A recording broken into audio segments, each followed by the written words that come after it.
Bienvenue sur la chaîne YouTube de l'Église La Bonne Nouvelle. Nous allons écouter le message que Dieu a mis sur le cœur de Pasteur. Soyez bénis et bonne écoute.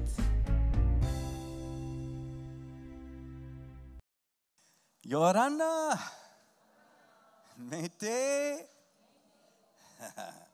c'est si bon de vous voir ici aujourd'hui.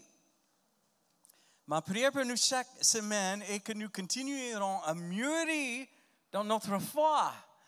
Chaque fois que nous venons ici pour adorer Dieu, pour entendre et répondre à sa parole et pour communier avec nos frères et sœurs, nous devenons plus forts dans la foi.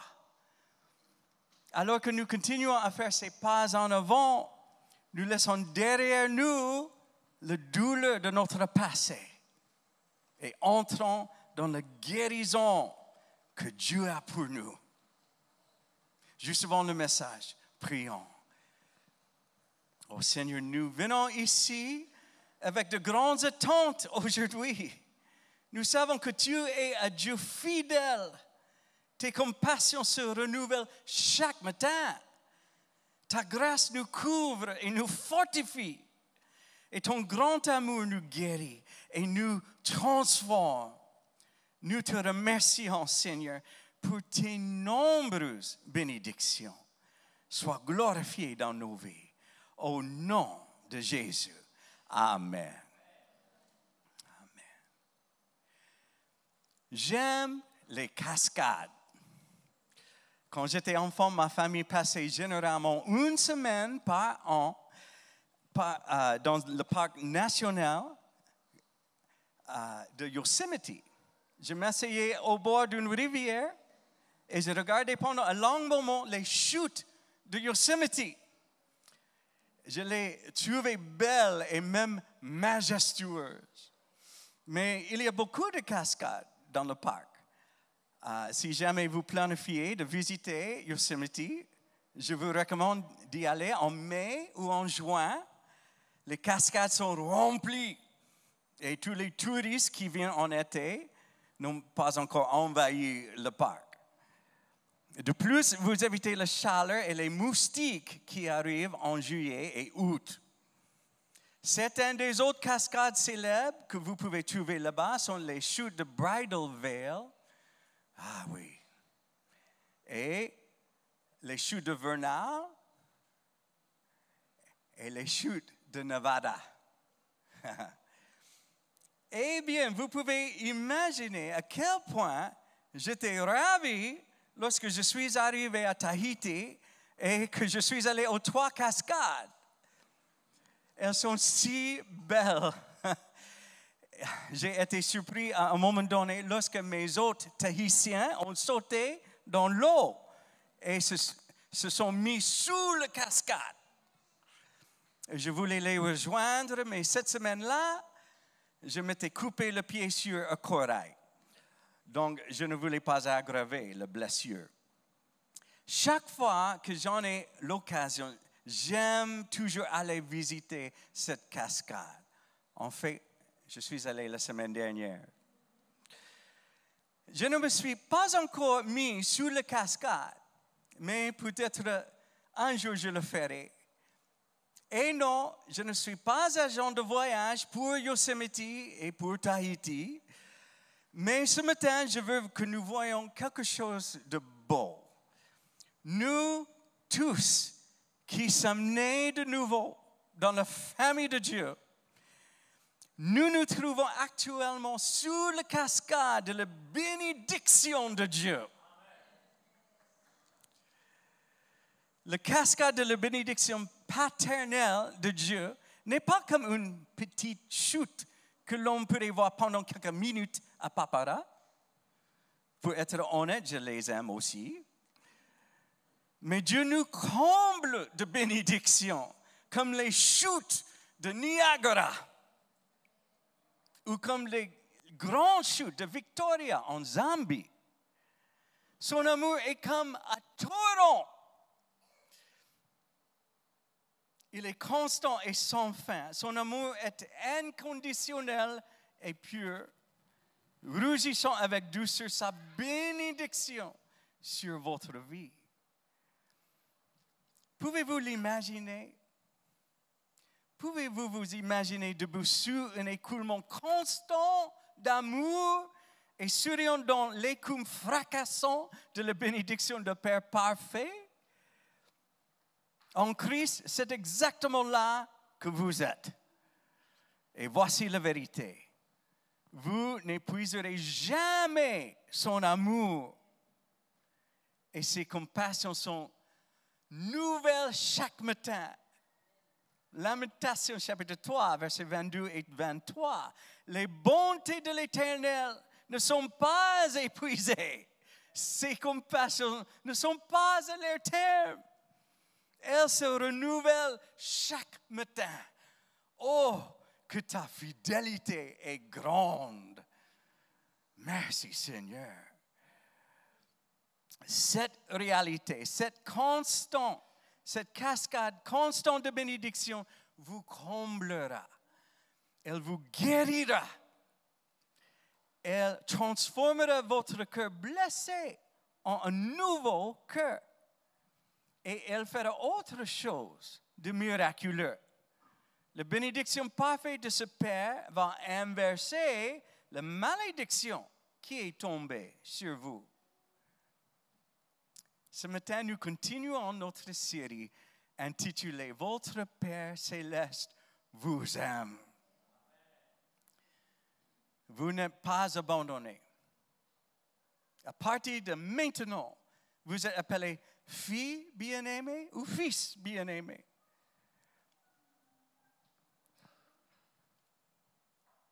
Nous ne sommes pas des orphelins abandonnés.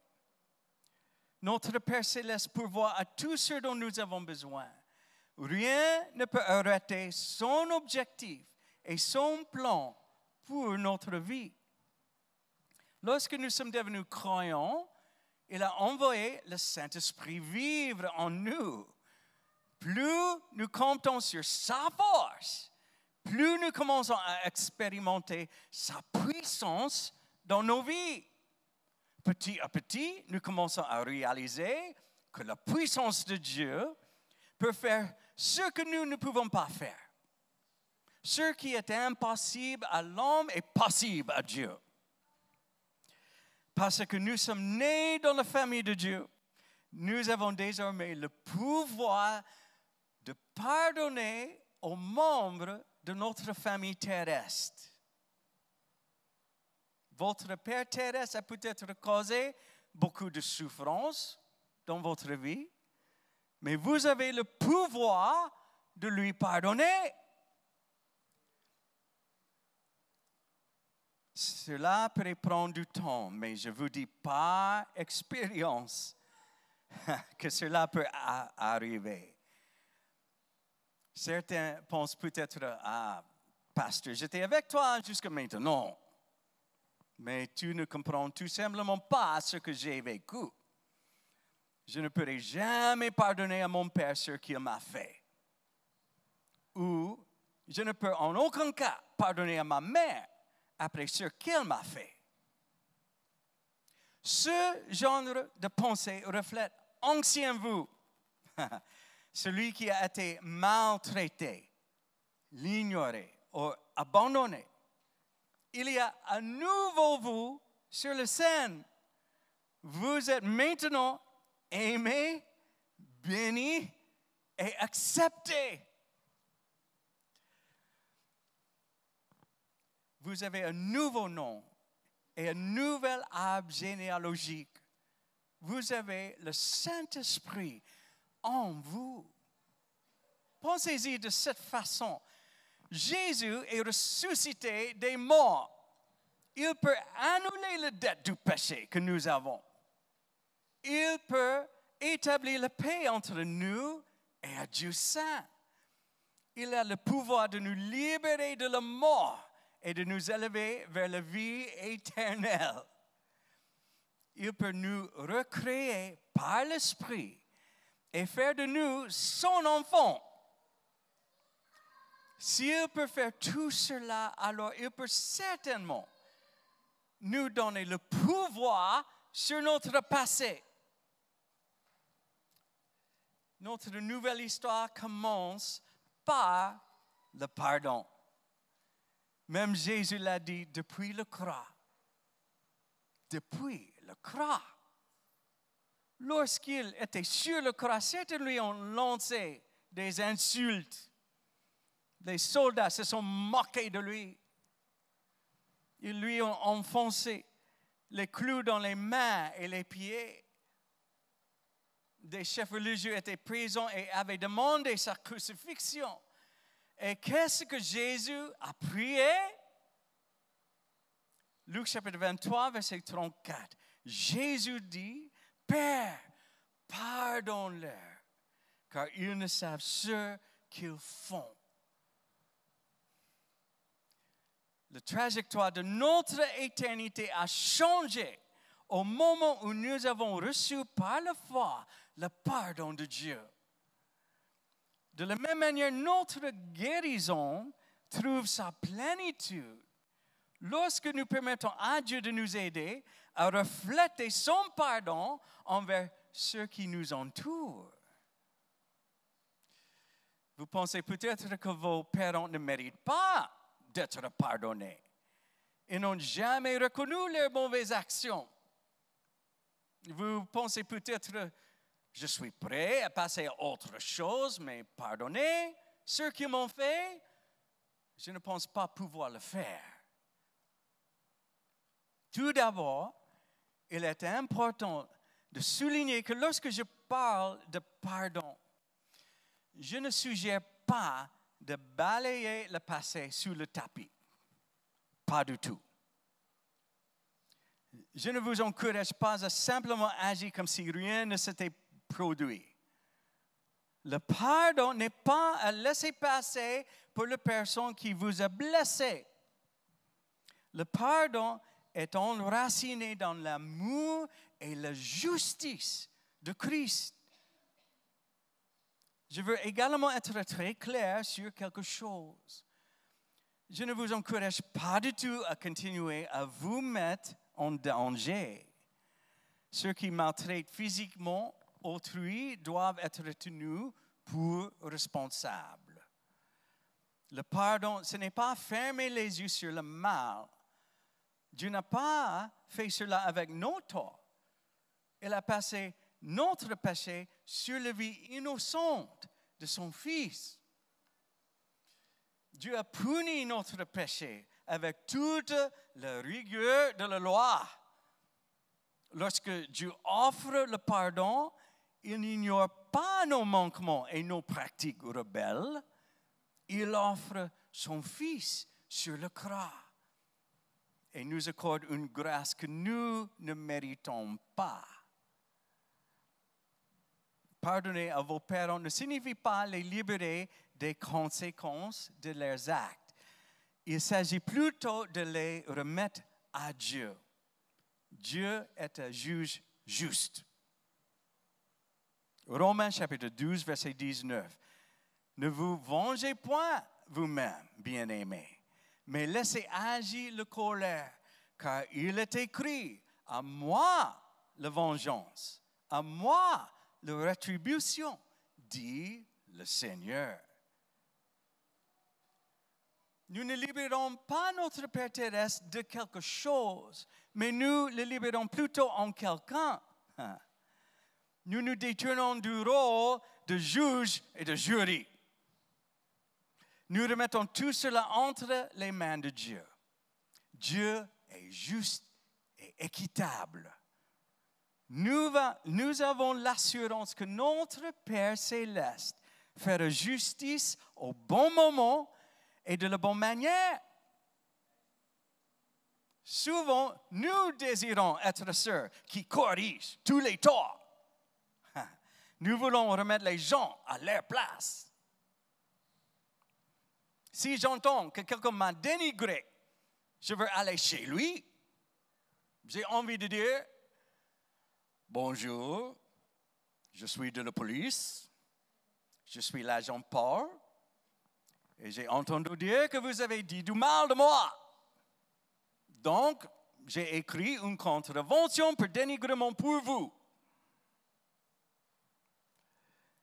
Parfois, j'ai été tellement contrarié par le dénigrement des autres que je n'arrivais pas à arrêter d'y penser. Je n'arrivais pas à dormir la nuit parce que mes pensées me tourmentaient. Puis, faute de sommeil, j'ai été grincheux avec tout le monde le lendemain. Quel cycle terrible! Il vaut mieux voir ce que la parole de Dieu dit à ce sujet. Lui seul est qualifié pour juger ce que les autres disent de nous. Et c'est sa parole dit qu'il le fera. Matthieu chapitre 12, versets 35 à 37. L'homme bon tire de bonnes choses de son bon trésor, et l'homme méchant tire de mauvaises choses de son mauvais trésor. Je vous le dis, au jour du jugement, les hommes rendront compte de toute parole vaine qu'ils ont proférée. Car par tes paroles, tu seras justifié, et par tes paroles, tu seras condamné. Parce que Dieu fait la justice, nous n'avons pas à nous en soucier. Nous pouvons nous reposer. Nous pouvons dormir la nuit. Nous n'avons pas besoin de devenir policiers et distribuer des contraventions. Mais je sais que parfois nous devons vraiment combattre nos pensées et nos sentiments. Donc, qu'est-ce que nous devrions faire? Prier. Il y a des années, j'ai écrit une chanson que nous chantions dans mon église en Californie. Il dit ceci: laisse-le entre les mains de Dieu. Laisse-le entre les mains de Dieu. Quel que soit ton problème, va à lui en prière et laisse-le entre les mains de Dieu. Lorsque nous faisons cela, Dieu remplace nos troubles par sa paix. Maintenant, s'il vous plaît, écoutez ceci. L'amertume continue de préparer un chemin pour notre passé, tandis que le pardon prépare un chemin pour notre avenir. Ils devront faire face aux conséquences de leurs actes avec Dieu. Mais lorsque nous accordons le pardon, nous pouvons être soulagés du fardeau du ressentiment et de la colère. Ce fardeau nous enferme dans notre passé. Celui qui vous a blessé ne veut peut-être pas le pardon. Ou ne pense même pas qu'on a besoin. Il rejette peut-être vos efforts à établir la paix. Il ne répond peut-être jamais à votre appel, ou il est peut-être même décédé. Mais votre guérison ne dépend pas du fait qu'il accepte ou pas votre pardon. Votre guérison et votre liberté arrivent au moment que vous offrez le pardon.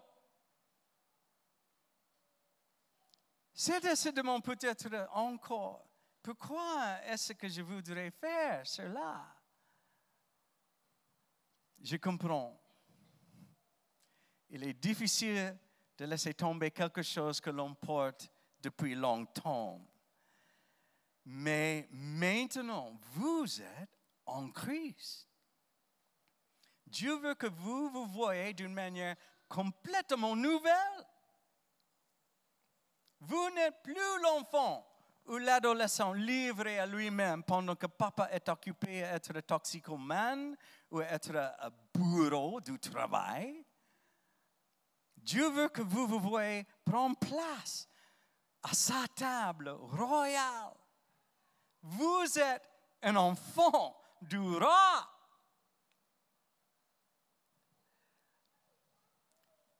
J'ai chanté pour la première fois un solo à l'église quand j'avais 3 ans.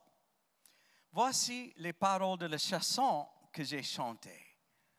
Oh oui, Je suis un enfant du roi.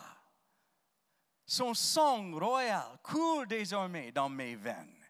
Et moi qui étais misérable et pauvre, je peux maintenant chanter, Dieu soit loué, Dieu soit loué. Je suis un enfant du roi. Quand j'y pense maintenant, je suis tellement reconnaissant. Dieu savait que j'allais avoir besoin de me souvenir de cette vérité lorsque j'allais me sentir rejeté et abandonné par mon Père terrestre. Nous avons maintenant la bénédiction de Père parfait. Nous avons la puissance de l'Esprit. Notre vie n'est plus définie par ce qui nous a été fait. Notre vie est définie par ce que Christ a fait pour nous. Nous ne sommes pas des victimes. Nous sommes des enfants aimés qui partagent la victoire de Christ. Et nous sommes libres de nous élever au-dessus du passé. Nous pouvons faire pour notre Père terrestre la même chose que notre Père céleste a fait pour nous. Nous pouvons pardonner. Bien sûr, vous avez le libre arbitre. Vous pourriez choisir de ne pas pardonner. C'est votre décision. Mais avant de faire ce choix, s'il vous plaît, considérez la nature trompeuse du manque de pardon. Ne pas pardonner nous donne un faux sentiment de contrôle. Nous pensons, mon Père m'a fait tout ça. Et je n'avais pas mon mot à dire. Mais j'ai le contrôle maintenant. Et je peux décider comment je veux le traiter. En nous accrochant à notre forte envie de vengeance, nous pensons avoir le dessus. Mais est-ce réellement vrai? Ou est-ce possible que l'ennemi nous ait trompés en nous faisant adopter une mauvaise façon de penser? Il veut nous faire croire qu'en ne pardonnant pas, nous avons le pouvoir. Pourtant, chaque fois que nous refusons de pardonner, nous continuons à donner du pouvoir au passé. Pensez-y. Vous pourriez être coincé dans le passé avec une amertume qui détruit votre âme. Pendant ce temps, celui qui vous a blessé profite de sa vie. Il n'est pas conscient de ce que vous ressentez. Il ne cherche même pas la réconciliation. Si nous refusons de lui accorder le pardon, cette action ne le punit pas. Au contraire, elle nous emprisonne. Nous sommes emprisonnés, piégés dans notre misère. Mais Dieu veut nous amener à la guérison et à la plénitude, à une vie abondante. Il veut que nous vivions dans notre nouvelle identité. Il est impossible d'expérimenter pleinement tout ce que Dieu a pour nous si nous nous accrochons au passé avec les poings serrés. Non, non, non. Donc, avec douceur, je vais vous poser ces questions. Est-ce que votre refus de pardonner à vos parents vous apporte plus de paix ou plus de souffrance? Est-ce que cela vous aide à avancer? Ou est-ce que cela vous ramène toujours dans le passé? Est-ce que vous marchez avec plus de liberté aujourd'hui? Ou est-ce que vous êtes coincé dans cette prison du manque de pardon? Dieu désire nous donner de la clarté. Il veut que nous voyions clairement ce que nos actions ou nos inactions accomplissent. Il veut que nous voyions que nous avions la capacité de faire un meilleur choix. Et il nous a donné le pouvoir de faire ce qu'il nous appelle à faire. Éphésiens chapitre 1, versets 18 à 21. Et qu'il illumine les yeux de votre cœur pour que vous sachiez quelle est l'espérance qui s'attache à son appel. Quelle est la richesse de la gloire de son héritage qu'il réserve aux saints. Et quelle est envers nous qui croyons l'infinie grandeur de sa puissance, se manifestant avec efficacité par la vertu de sa force. Il l'a déployé en Christ en le ressuscitant des morts et en le faisant asseoir à sa droite dans les lieux célestes, au-dessous de toute domination, de toute autorité, de toute puissance, de toute dignité et de tout nom qui se peut nommer, non seulement dans le siècle présent, mais encore dans le siècle à venir. Dieu veut que nous voyions que nous avons un vrai pouvoir à travers lui. Dieu nous donne le pouvoir de lâcher prise sur la colère et d'offrir à celui qui nous a blessés la grâce qu'il ne mérite pas. N'oubliez pas que nous ne le méritions pas non plus, mais Dieu nous l'a donné. Romains chapitre 5, verset 8, mais Dieu prouve son amour envers nous, en ce que lorsque nous étions encore des pécheurs, Christ est mort pour nous. Le pardon n'est pas une tâche facile. Souvent, la solution apparemment la plus simple consiste à essayer de mettre notre déception et notre colère dans un placard. Ensuite, nous pouvons nous engourdir en jouant sur notre téléphone, en mangeant de la nourriture réconfortante, en faisant du sport, en vivant à travers nos enfants ou en devenant un bourreau du travail. Le processus consistant à pardonner à quelqu'un qui nous a abandonnés ou qui nous a fait du tort est parfois aussi douloureux que la blessure que nous avons d'abord subie. Mais cette guérison en vaut la peine. Nous devons garder nos yeux fixés sur Jésus. Dieu nous a mis en paix avec lui. Et il nous donne le pouvoir d'être des artisans de paix avec ceux qui nous entourent, y compris avec notre Père. Jésus fait encore des miracles aujourd'hui. Une fois que Dieu nous aide à pardonner, nous pouvons alors bénir le Père qui ne nous a jamais bénis. Mais tout commence par le fait de recevoir l'amour de Dieu. Nous nous mettons humblement sous une cascade de bénédictions que nous n'avons pas gagnées. Et nous ne pourrons jamais perdre. Bientôt, nous regardons notre Père sous un nouveau jour. Encore une fois, nous ne nions pas le passé, mais nous le voyons en tant que fils. Peut-être qu'il est un fils brisé, qui n'a jamais connu la bénédiction à laquelle nous aspirons tous. Certains d'entre nous peuvent le voir. Vous connaissez le Père de votre Père. Vous savez quel genre de monde votre Père a dû endurer en grandissant.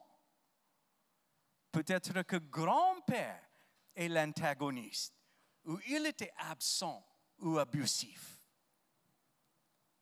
Quand j'étais plus jeune, je n'avais jamais considéré les choses de cette manière. Je n'avais jamais pensé à ce qui était arrivé à mon père et qui l'avait amené à agir comme il le faisait. Pour être honnête, mon grand-père était l'une des âmes les plus douces de la planète. Cependant, j'ai fini par réaliser que ma grand-mère avait, comme mon père, des problèmes de tempérament assez colériques. Maintenant, je veux dire clairement que j'aime ma grand-mère.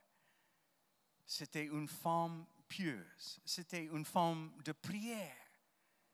Elle a investi sa vie dans le ministère aux côtés de mon grand-père. Mais, évidemment, elle était humaine, comme nous tous. Nous avons tous besoin de grâce.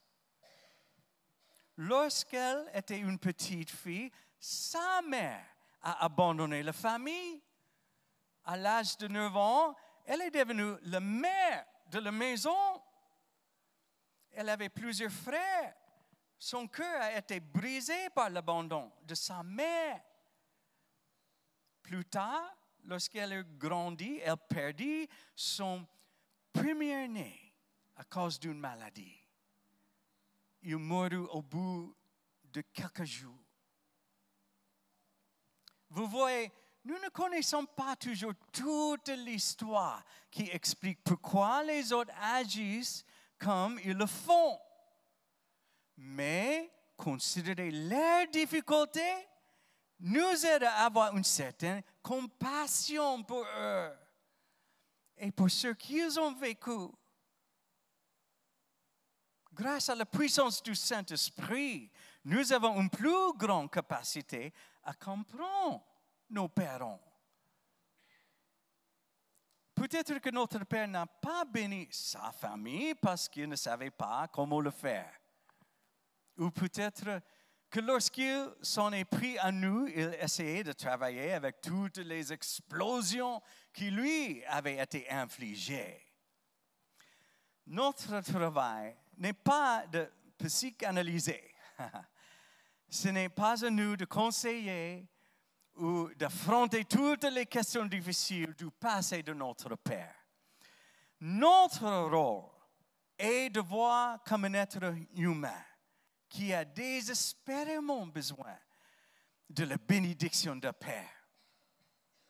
Nous devons reconnaître que nous pouvons lui offrir la bénédiction qu'il n'a jamais connue. Nous pouvons le faire parce que nous sommes désormais dans la famille de Dieu. Romains chapitre 12, verset 14. Bénissez ceux qui vous persécutent. Bénissez et ne maudissez pas. Donc, comment est-ce que nous pouvons effectuer le changement et répondre de cette manière? Nous commençons par demander à Dieu de nous aider à approcher les autres avec compassion. Et nous nous rappelons constamment de la manière dont Dieu nous a répondu sur la croix. Éphésiens chapitre 4, versets 31 à 32. Que toute amertume, toute animosité, toute colère, toute clameur, toute calomnie et toute espèce de méchanceté disparaissent du milieu de vous. Soyez bons les uns envers les autres, compatissants, vous pardonnons réciproquement, comme Dieu vous a pardonné en Christ. Nous pouvons y arriver en nous plaçant continuellement sur la cascade d'une meilleure bénédiction. C'est une bénédiction que nous n'avons pas gagnée ou méritée. C'est la bénédiction de Père parfait, avec un amour extravagant. C'est un Père qui ne nous a jamais perdus de vous et qui ne nous lâchera jamais. C'est un Abba parfait qui ne nous laissera pas impuissants, mais qui nous rendra puissants. Il nous rendra suffisamment puissants pour étendre aux autres bénédictions qu'il nous accorde. Il nous donne le pouvoir de vivre dans l'obéissance à sa parole. Marc chapitre 11, verset 25. Et lorsque vous êtes debout, faisons votre prière. Si vous avez quelque chose contre quelqu'un, pardonnez, afin que votre Père qui est dans les cieux vous pardonne aussi vos offenses. Nous devons nous rappeler que nous avons désormais un nouvel arbre généalogique. Imaginez que vous posez cet arbre généalogique sur votre arbre généalogique terrestre. C'est le cadeau que Dieu nous offre. Ce nouvel arbre comporte deux composants principaux, avec une ligne droite reliant les deux. Premièrement, Dieu, votre Père céleste. Deuxièmement, vous, un enfant de Dieu. Dans ce nouvel arbre généalogique, vous êtes toujours aimé. Vous êtes toujours accepté. Vous êtes toujours soutenu et pris en charge. Dans ce nouvel arbre généalogique, votre Dieu le Père parfait dit quelque chose comme ceci. C'est moi qui t'ai tissé dans le ventre de ta mère. C'est moi qui ai orchestré ton chemin. C'est moi qui t'ai racheté. C'est moi qui t'appelle par ton nom. Tu es le prunelle de mes yeux. Je suis celui qui tient toutes mes promesses envers toi. Je suis celui qui ne te quittera jamais et ne t'abandonnera jamais. C'est moi. Et je suis celui qui t'aime d'un amour éternel. Mon encouragement pour vous est que vous gardez toujours les yeux sur ce nouvel arbre généalogique. Avec ce nouvel arbre généalogique en tête, vous pouvez savoir si profondément que vous êtes enfant aimé de Père parfait. Vous êtes choisi, pas abandonné. Et vous bénéficiez d'une bénédiction qui vous appartient chaque jour pour le reste de votre vie. J'aimerais que les musiciens reviennent.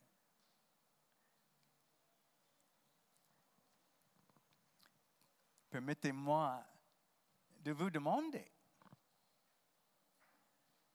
est-ce que vous désirez vraiment rester piégé dans toute la douleur de votre passé? Ce n'est pas une façon de vivre. Ce n'est pas ainsi que Dieu veut que nous vivions. Il n'a aucun désir de nous voir rester dans notre misère et notre brisement. Il veut nous libérer de notre passé et pour que nous puissions profiter de notre présent et notre avenir. Il a pour vous un moyen de nous guérir. Quel est ce moyen? Le pardon. Nous croyons avoir été pardonnés. Il nous a amenés dans sa famille. Nous vivons désormais sous la cascade de sa bénédiction. Notre Père Céleste nous aime et il nous dit pour notre bien et notre guérison de pardonner ceux qui nous ont blessés. Par la puissance de son amour et de son Saint-Esprit en nous, nous pouvons leur pardonner et enfin aller de l'avant dans notre vie. S'il vous plaît, inclinez la tête et fermez les yeux. Je réalise qu'il y en a peut-être qui ont vraiment du mal avec ce sujet. Je ne suis pas du tout insensible à la douleur que vous avez expérimentée. J'ai moi-même expérimenté beaucoup de douleur. Mais Jésus veut que nous entendions la vérité parce que la vérité nous libérera. Pour certains, ce n'est peut-être que le début du processus de guérison. Pour commencer ce processus, je vous encourage à commencer par fixer vos yeux, non pas sur celui qui vous a blessé, mais sur votre Père céleste. Vous allez devoir passer du temps à réaliser à quel point il vous aime. Vous devez d'abord recevoir cet amour avant de pouvoir le partager avec les autres. Allez-vous prendre le temps cette semaine pour simplement penser à l'amour de Dieu pour vous? Je vous encourage simplement à vous planter sous la grande cascade de sa bénédiction. Recevez tout l'amour et la guérison qu'il désire déverser dans votre vie. Si tel est votre désir et votre engagement, voudrez-vous lever la main? Merci Seigneur. Merci Seigneur. Prions. Ô Père Céleste, nous célébrons ton amour pour nous. Alors que nous commençons une nouvelle semaine, aide-nous à garder dans nos pensées cette image d'une cascade déversant sur nous ton amour et ta bénédiction. Tu nous as amenés dans ta famille. Tu écris une nouvelle histoire dans nos vies. Alors aide-nous à ne pas rester enfermés dans nos anciennes histoires.